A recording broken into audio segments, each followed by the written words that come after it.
Hey guys, let's have a check on the most basic and the most commonly used diagnostic instruments in the field of dentistry.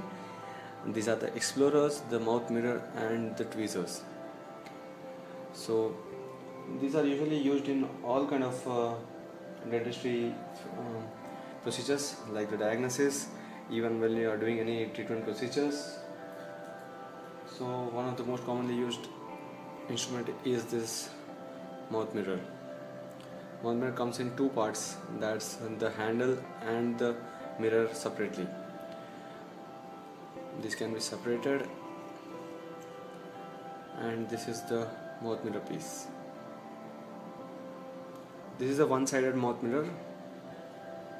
So this is the mirror and it comes with a flat surface so that it gives the exact size of what you are trying to view. There are different types of mouth mirrors. One is the flat mirror and one is the concave mirrors. The concave mirrors usually gives a larger look of what you are trying to see, and this helps while you are trying to see the smaller areas on the tooth. And there are even double-sided mirrors available, which helps in like when you are trying to retract the cheek and at the same time you are trying to do any procedure on the other side.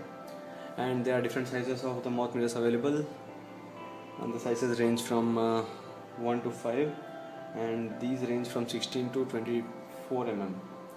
So size 1 is 16 mm, size 2 is 18 mm, size 3 is 20 mm, size 4 is 22 mm, and size 5 is the 24 mm.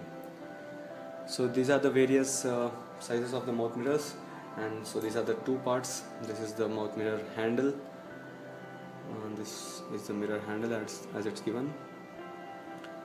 It comes with the screw area, and this is the hollow one, pretty good to handle, and this is the mouth mirror. So this was the first basic instrument that's used in the diagnostic field, and this is the explorer. The explorer comes, one is the straight explorer that comes with one end and one side handle, but this is the two-sided explorer. This is what we call as the interproximal explorer, which comes with a sharp tip that is bent on the end, and this is used to check for the caries in the interproximal areas, that's between the two surfaces of the tooth, below the contact area, where usually the straight probes cannot be used for checking the caries or any other abnormality. And at the same time you can use this same interproximal explorer to check for any other restorations and their proper placement. If at all there are any high margins of the restorations, you could remove it after checking it with the interproximal explorer. So these are the advantages of the interproximal explorer. It can also remove the excess material while shaping the occlusal embrasures. So this was the interproximal explorer, and on the other side you are seeing this is the arch explorer.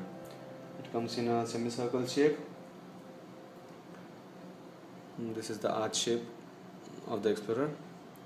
It comes on the other side of the interproximal explorer, and it's usually used to check for the caries and on the top of the tooth near the crown areas, and this is used for the proximal areas.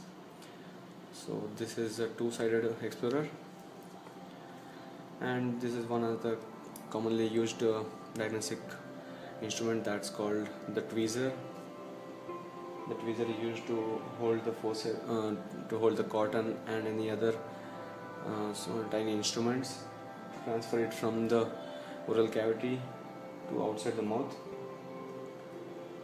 So these tweezers are also called as dressing pliers.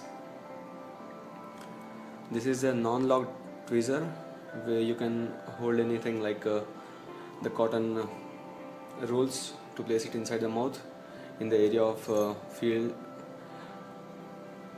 So this is how the tweezer comes to use, and there is a non-lock one.